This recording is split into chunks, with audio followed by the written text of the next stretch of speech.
എല്ലാ പ്രേക്ഷകർക്കും പുതിയൊരു വീഡിയോയിലേക്ക് സ്വാഗതം. ഒരു കുഞ്ഞൻ അടുക്കളത്തോട്ടം വീട്ടമ്മമാരുടെയെല്ലാം സ്വപ്നമാണ്. കേരളത്തിൽ ഇന്ന് നിരവധി വീട്ടമ്മമാരാണ് സ്വന്തം അടുക്കളയിലേക്ക് ആവശ്യമായ പച്ചക്കറികൾ കൃഷി ചെയ്യുന്നത്.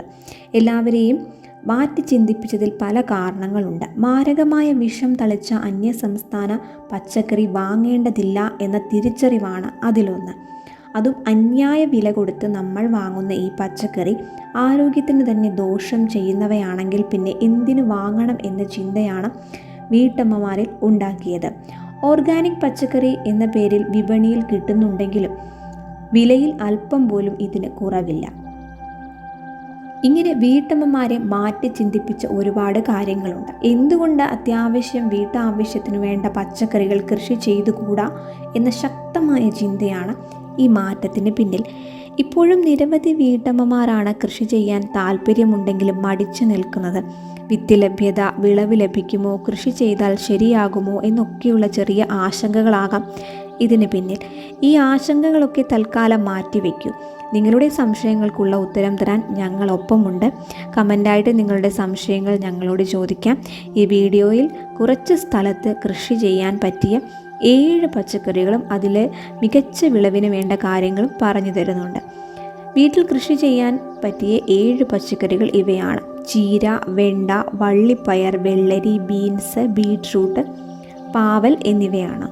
ഇവയെല്ലാം ഒരുമിച്ച് പരീക്ഷിച്ച് നോക്കാം, അല്ലാതെ ഓരോന്നായും നമുക്ക് നോക്കാം. ചീര നമ്മൾ കൃഷിക്കായി തിരഞ്ഞെടുക്കുമ്പോൾ മഴ കുറവുള്ള സമയം നോക്കി വിത്ത് പാകണം. അതിനായി പ്രോട്രേ അല്ലെങ്കിൽ ചെടിച്ചട്ടി മതി. മേൽമണ്ണും ഉമിച്ചാരവും ട്രൈക്കോഡെർമ ചേർത്ത് സമ്പുഷ്ടീകരിച്ച ചാണകപ്പൊടിയും ചേർത്ത് ഈ പറഞ്ഞ പോലെ നമുക്ക് പ്രോട്രേ അല്ലെങ്കിൽ ചട്ടിയിൽ 1/4 ഭാഗം നിറച്ച് വിത്ത് പാകാം. നേരിയ വെള്ളം തളിച്ച് കൊടുക്കണം. മുളച്ച് 18 ദിവസത്തിൽ ഗ്രോ ബാഗിലേക്കോ നിലത്തോ നമുക്കിത് പറിച്ചു നടാം. വീട്ടിലുള്ള വളം പിന്നീട് നൽകിയാൽ മതിയാകും. ഇനി അടുത്തത് വെണ്ടയാണ്. മഴക്കാലത്ത് എളുപ്പത്തിൽ കൃഷി ചെയ്യാവുന്ന വിളയാണിത്. കൃഷിസ്ഥലം നന്നായി കിളച്ച് മറിച്ച് സെൻറ്റിന്, അതായത് നമ്മൾ നിലത്ത് നടുമ്പോഴുള്ള കാര്യമാണ്, സെൻറ്റിന് 1-ന് 3 കിലോ പൊടിഞ്ഞ കുമ്മായം ചേർക്കണം.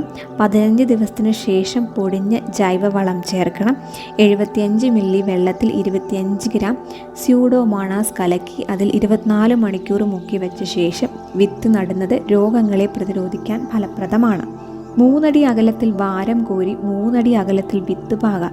തൈകൾ അല്പം നീളം വയ്ക്കുമ്പോൾ നമുക്ക് ഇത് എവിടെയെങ്കിലും മാറ്റി നമുക്ക് പറിച്ചു നടാം. ഞാൻ ഈ പറഞ്ഞത് നിലത്ത് ഒരുപാട് വലിയ രീതിയിൽ കൃഷി ചെയ്യുമ്പോഴുള്ള കാര്യമാണ്. നമുക്ക് അടുക്കളത്തോട്ടത്തിലേക്ക് വേണമെങ്കിൽ നമുക്ക് ചെറിയ രീതിയിൽ നടുമ്പോൾ നമുക്ക് വീട്ടിലുള്ള വളമൊക്കെ നമുക്ക് ചാണകപ്പൊടിയും ആട്ടിൻ കാഷ്ടമൊക്കെ ഉപയോഗിച്ചും നമുക്കിത് വിത്ത് പാകി നമുക്ക് കിളിർപ്പിച്ച് നടാവുന്നതാണ്. അടുത്തത് പാവലാണ്. മണ്ണ് നന്നായി കിളച്ചൊരുക്കി മാത്രമേ പാവൽ കൃഷി തുടങ്ങാവൂ. നടുന്നതിന് തലേ ദിവസം നനഞ്ഞ കോട്ടൺ തുണിയിൽ പൊതിഞ്ഞു വയ്ക്കുന്നത് നല്ലതാണ്. ഇങ്ങനെ ചെയ്താൽ പെട്ടെന്ന് മുള പൊട്ടും.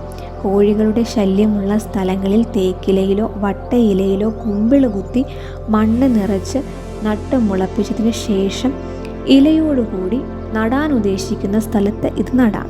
നടുന്നതിന് മുൻപ് തടത്തിൽ ഓരോ പിടി എല്ലുപൊടിയും ചാണകപ്പൊടിയും ഇട്ട് മണ്ണ് നല്ലതുപോലെ ഇളക്കണം. വള്ളി വീശി തുടങ്ങുമ്പോൾ മുതൽ ആഴ്ചയിൽ ഒരിക്കൽ വേപ്പെണ്ണ, ആവണക്കെണ്ണ, വെളുത്തുള്ളി മിശ്രിതം സ്പ്രേ ചെയ്ത് കൊടുക്കുന്നത് പ്രധാനപ്പെട്ട കീടങ്ങളായ പച്ചത്തുള്ളൻ, വെള്ളീച്ചകൾ എന്നിവയിൽ നിന്നും ചെടികളെ സംരക്ഷിക്കും. വള്ളികൾ പടർന്നു തുടങ്ങുമ്പോൾ പന്തലിട്ട് കൊടുക്കണം. വേനലിൽ 2 ദിവസം ഇടവിട്ട് നനയ്ക്കുകയും വേണം.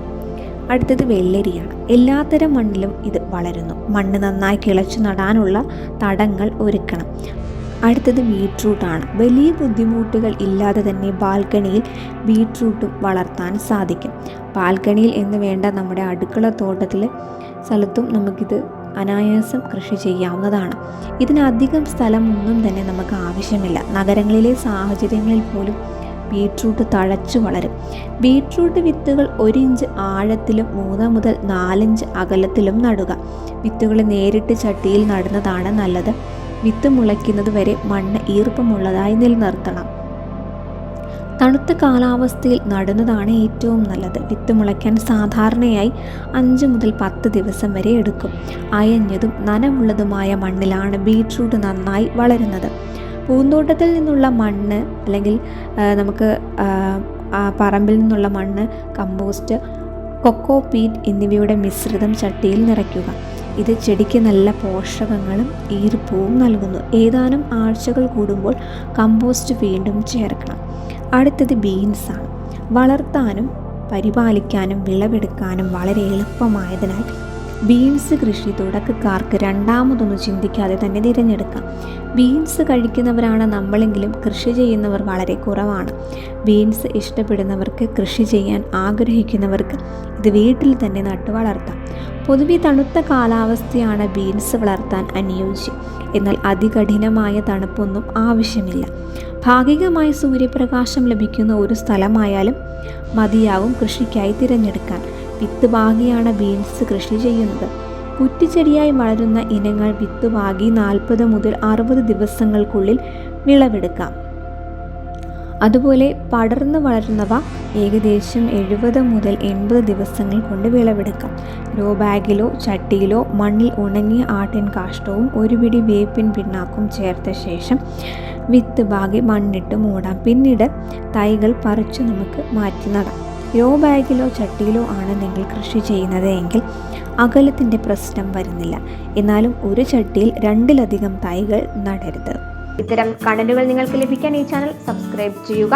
എല്ലാ വീഡിയോയും നിങ്ങൾക്ക് ലഭിക്കാൻ ബെൽ ഐക്കൺ കൂടി ക്ലിക്ക് ചെയ്യുക.